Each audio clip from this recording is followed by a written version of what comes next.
Hi student, हमारा आज का जो टॉपिक है वो है डोमिनेंस रिलेशंस। इसके अंदर हम कुछ चीज़ों के बारे में डिस्कस करते हैं कि डोमिनेंस रिलेशन क्या है। तो सबसे पहले मैं आपको एक चीज़ बताता जाऊं कि आपने कुछ जो हैं कॉन्सेप्ट्स पहले पढ़े हैं, जैसा कि दो टर्म्स आप ऑलरेडी पढ़ के आए हैं। एक को बोलते हैं हम डोमिनेंट और दूसरे को हम बोलते थे रिसेसिव।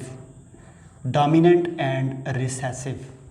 आपको पता है कि मैंने आपको बताया था कि हमारी बॉडी के अंदर किसी भी ट्रेट को कंट्रोल करने के लिए दो अलील मौजूद होती हैं।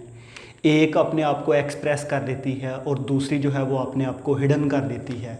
ठीक है, तो इसी के बारे में आज हम डिस्कस करेंगे कि कौन सी कितनी एक्सप्रेस हुई, कौन सी नहीं हुई, दोनों कब हुई, दोनों कब नहीं हुई। इन तमाम चीज़ों के बारे में जो है आज हम स्टूडेंट देखना है। तो सबसे पहले मैं आपको डोमिनेंस रिलेशन का बता दूं कि ये एक फिजियोलॉजिकल इफ़ेक्ट होता है। ठीक है जी। जैसा कि मेरे पास अगर दो क्रोमोसोम हैं, ये है क्रोमोसोम नंबर 1 और इसके साथ ये है क्रोमोसोम नंबर 2। अब ये जो दो क्रोमोसोम हैं ये दोनों ही क्रोमोसोम होमोलोगस हैं। तो बहुत से बच्चों को अगर होमोलोगस का नहीं पता तो वो हमारे प्रीवियस लेक्चर जो हैं उनको सुन लें, आपको होमोलोगस का कॉन्सेप्ट जो है वो क्लियर हो जाएगा। ये दो होमोलोगस हैं। यहाँ पे अगर skin colour, for example skin colour वाली अलील है ना, तो इसके जो होमोलोगस क्रोमोसोम है वहाँ पे भी स्किन कलर वाली अलील होगी। ठीक है जी। तो ये आपको पता है कि कोई भी जीन जिस जगह पे पाया जाता है उसको हम बोलते हैं जीन लोकस, और इस तरह ये दोनों ही एक दूसरे की पार्टनर अलील हैं। आपको मैंने पढ़ाया था alternative of gene called allele. एक मेरा प्रीवियस लेक्चर है difference between gene and allele, उसके अंदर आप इसको ज़रूर पढ़ सकते हैं। तो ये एक फिजियोलॉजी, आपने फर्स्ट ईयर में पढ़ा फिजियोलॉजी। फिजियोलॉजी बेसिकली होता है हम फंक्शन की स्टडी करते हैं। फिजियोलॉजी जो होती है बायोलॉजी के अंदर। तो हमारे पास जो है आज हम दो अलील का फंक्शन देखना है। ठीक है, कि दोनों अलील फंक्शन कैसे करते हैं। तो स्टूडेंट यहाँ पे अगर आप देखें ना डोमिनेंस रिलेशन, तो डोमिनेंस रिलेशन की हमारे पास चार टाइप हैं। सबसे पहले है कॉम्प्लीट डोमिनेंस, उसके बाद है इनकॉम्प्लीट डोमिनेंस, उसके बाद है को डोमिनेंस और उसके बाद है अवर डोमिनेंस। ठीक है जी। तो सबसे पहले हम स्टार्ट करते हैं कॉम्प्लीट डोमिनेंस को। ठीक है, अब स्टूडेंट कॉम्प्लीट डोमिनेंस जो है ये क्या है कि आपने मेंडल के दो लॉज जो हैं वो पढ़े थे। उसमें आपने पढ़ा था कि मेंडल के दो लॉज में उसने पी प्लांट जो था वो पी प्लांट लिया और पी प्लांट के सीड जो हैं, या आपने पढ़े थे कि सीड राउंड होते हैं। यहाँ पे मैं लिख देता हूँ क्योंकि इधर मैंने वो कॉम्बिनेशन बनाना है। आपने कॉम्प्लीट डोमिनेंस में पढ़ा था कि या तो सीड राउंड होंगे या फिर क्या होंगे, रिंकल्ड। ठीक है जी। तो इस तरह हमारे पास जो है इसको ज़रा गौर से ज़रा सुने, शाबाश। राउंड सीड की अलील कॉम्बिनेशन को हम कैपिटल आर से शो करते थे, रिंकल्ड को स्मॉल आर से शो करते हैं। ठीक है जी। अब यहाँ पे देखें, ये जो कैपिटल आर है, जब मैं इसके गैमेट बनाऊंगा तो आपको पता है कि गैमेट के अंदर एक अलील आती है। ये मैं अब यहाँ पे ये नहीं बता रहा कि एक क्यों आती है, दो क्यों नहीं आती, क्योंकि ये हमारा एक प्रीवियस लेक्चर है। मैंने ये वेरिएशन इन जेनेटिक्स में एक एक चीज़ को एक्सप्लेन किया है और हर वो चीज़ जो नई आ रही है उसको मैं एक्सप्लेन कर रहा हूँ। जो चीज़ मैंने प्रीवियस पढ़ा दिया उसको मैं एक्सप्लेन नहीं कर रहा। तो राउंड में दोनों ही कैपिटल आर और रिंकल्ड में दोनों ही स्मॉल आर। ठीक है जी। अब आपको पता है कि इसको हम पुनेट स्क्वायर कहते हैं। इसके ज़रिए हम चीज़ों के कॉम्बिनेशन चेक करते हैं, इनकी प्रोबेबिलिटीज़ देखते हैं। ले जी, अब हम इनको करते हैं मल्टीप्लाई। जब मल्टीप्लाई करेंगे कैपिटल आर स्मॉल आर जब आपस में मल्टीप्लाई होगा तो हमारे पास कैपिटल आर स्मॉल आर, इसी तरह फिर इस स्मॉल आर को इस कैपिटल आर के साथ कैपिटल आर स्मॉल, फिर इस स्मॉल आर को इसके साथ small are capital R capital R. ठीक है जी। अब देखिए मेरे पास चार ऑर्गेनिज्म हैं, उनमें चार फॉर एग्जांपल सीड है उनमें जो उनकी शेप, सीड की शेप को कंट्रोल करना है ना, एक कैपिटल आर है, दूसरा स्मॉल आर है। तो यह एक टर्म मैंने आपको पढ़ाई थी, होमोजाइगस एंड हेट्रोजाइगस। मुझे बताएं ये कौन सी है? ये हेट्रो है, शाबाश। ये जो हमारे पास सिचुएशंस आ रही है इसको हम बोलते हैं हेटेरोजाइगस। तो स्टूडेंट आपको फिर ये क्लियर हो गया। अब देखें, मैंने ये जो पेरेंट थे ना इसको हम पी कह लेते हैं, और ये जो मेरे पास जनरेशन आई है ना इसको हम बोलते हैं F1 जनरेशन। अब मुझे ये बताएं कि ये जो हमारे पास F1 जनरेशन है वो सारे के सारे राउंड हैं, रिंकल्ड हैं, ये कॉम्बिनेशन है राउंड। ये भी राउंड है, ये भी राउंड है, ये भी राउंड है, ये भी राउंड है। तो हम इसके लिए कहते हैं ऑल आर अराउंड, और इस रिलेशन को हम बोलते हैं कंप्लीट डोमिनेंस, कि एक अलील के ऊपर दूसरी अलील पूरी की पूरी डोमिनेंट हो गई, और जो स्मॉल आर थी वो सारी की सारी क्या हो गई है? रिसेसिव। तो मुझे बताएं डोमिनेंस रिलेशन की जो पहली टाइप जो मैंने आपको पढ़ाई है वो कौन सी है? Complete dominance. अब यहाँ पे ना एक चीज़ और है कि मेंडल ने ना टोटल आपको पता था 7 ट्रेट की स्टडी की थी, 7 ट्रेट लिए थे उसने। सीड की शेप, सीड का कलर, पोड की शेप, पोड का कलर, प्लांट की हाइट, फ्लावर की पोजीशन, फ्लावर का कलर। तो ये टोटल मिलाकर कितने ट्रेट बनते थे? ये टोटल 7 ट्रेट बनते थे। अब क्वेश्चन ये है कि जो मेंडल के 7 ट्रेट थे ना वो कंप्लीट डोमिनेंस शो करते थे। समझ आ रही है? क्योंकि आपको पता है मेंडल ने जो मोनो हाइब्रिड क्रॉस 7 के अलग-अलग करवाए थे, जो उसके पास F1 जनरेशन आई थी उसमें जो कैपिटल होता था वो डोमिनेंट हो जाता था सबके ऊपर। समझ आ रही है? फिर जब वो F1 का आपस में क्रॉस करवाता था तो क्या रेशो आती थी? 3:1। ठीक है जी। तो ये आपके पास जो है। अब यहाँ पे एक ये चीज़ है नॉवल फिनोटाइप। स्टूडेंट जब आप कंप्लीट डोमिनेंस को पढ़ते हैं ना तो उसके अंदर एक पॉइंट आता है नॉवल फिनोटाइप। तो मैं यहाँ पे एक चीज़ आपको बता दूँ, नॉवल का मतलब होता है न्यू ट्रेट। समझ आ रही है? कोई नई चीज़ आ जाना, नया ट्रेट आ जाना जो हमें पहले ना मिला हो। जैसा कि कैसे आपको पता है कि ये जो हमारे पास जितनी भी जनरेशन आई है F1, इसके जो पेरेंट है या तो राउंड है या फिर क्या है? रिंकल्ड।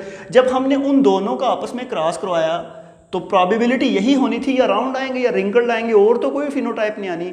अगर इसके अलावा कोई और फिनोटाइप आ जाती, मतलब एक नई फिनोटाइप आ जाती, तो उसको हम क्या बोलते हैं? Novel phenotype. और ये जो नॉवल फिनोटाइप है ये बेसिकली न्यू ट्रेट्स होते हैं। इसकी एग्जांपल अक्सर बच्चों को मैं पढ़ाते हुए ना एक रशियन डॉगमैन की एग्जांपल देता हूँ। वो एक इंसान है, आप भी उसको देखिएगा नेट पे। रशियन डॉगमैन जो है वो बिल्कुल इंसान है, लेकिन उसका सारा मुंह जो है उसके ऊपर बाल ही बाल है, इस तरह लगता है जिस तरह मंकी है। ठीक है? वो एक नई जनरेशन, मतलब नया ट्रेट आ गया। हालांकि उसके वालिदैन जो थे वो बिल्कुल ठीक थे, होमोस है वो भी ठीक ही है, लेकिन जस्ट ये है कि उसका पूरे का पूरा फेस जो है वो बालों से भरा हुआ है। ये ट्रेट उसका मंकी से मिलता है। ये नई फिनोटाइप आ गई। ठीक है? तो ऐसी फिनोटाइप को हम क्या बोलते हैं? Novel phenotype. नॉवल फिनोटाइप की मैंने 2-3 साल पहले पढ़ी थी, अभी मेरे जहन में आ गई कि ये जो रैट नहीं होते, रैट के कॉम्बिनेशन के बाद ना कुछ केसेस में उसके बेबी के अंदर ना कुछ नया ट्रेट आ जाता है। बच्चा जब पैदा होता है वो रेड कलर का होता है। ठीक है? तो ऐसी फिनोटाइप को हम क्या बोलते हैं? Novel phenotype. तो मुझे ये बताएं कंप्लीट फिनोटाइप जो है उसमें क्या होता है कि एक अलील दूसरे पे कंप्लीटली 100% डोमिनेंट हो जाती है और दूसरी रिसेसिव हो जाती है। इसको हम क्या बोलते हैं? Complete dominance. जी स्टूडेंट, कंप्लीट के बाद ना हम चलते हैं इनकम्प्लीट डोमिनेंस की तरफ। ठीक है जी स्टूडेंट, इनकम्प्लीट डोमिनेंस में आपको एक चीज़ तो ये क्लियर होनी चाहिए कि हमारे पास 1899 में ना एक साइंटिस्ट था कार्ल कोरेंस। ठीक है जी, कार्ल कोरेंस के बारे में मैंने प्रीवियस भी पढ़ाया था आपको कि Carl Correns, de Vries and Tschermak तीनों साइंटिस्ट ने मिलकर जो है मेंडल के काम को दोबारा रीडिस्कवर्ड किया था। ठीक है, बहरहाल देखें यहाँ पे जो हमारे पास कार्ल कोरेंस है ना, इसने 1899 में क्रॉस करवाया। असल में आपको पता है कि मेंडल ने जो काम किया था वो किया था 1866 में। ठीक है, मेंडल ने ये सारी रेशो बताई थी मोनो हाइब्रिड में कि जब भी हम पेरेंट को आपस में क्रॉस करवाते हैं तो जो ट्रेट डोमिनेंट होता है वो अगली जनरेशन में सारे के सारे ऊपर डोमिनेंट शो कर देता है, दूसरा ट्रेट रिसेसिव हो जाता है। इसने उस बेस पे क्रॉस करवाया। इसने क्या किया, एक प्लांट है जिसका नेम है फोरोकुलाक, इसने वो फोरोकुलाक प्लांट लिया, इसको जैलेबा प्लांट भी कहते हैं, आप इसको देख भी सकते हैं। इसकी ना दो मतलब के दो तरह के फ्लावर हैं, 2 डिफरेंट टाइप्स के फ्लावर पैदा करता है। या तो इसके फ्लावर, कुछ फ्लावर ऐसे हैं जो रेड होते हैं और कुछ फ्लावर ऐसे हैं जो वाइट होते हैं। मेरी बात को ज़रा गौर से सुनना है।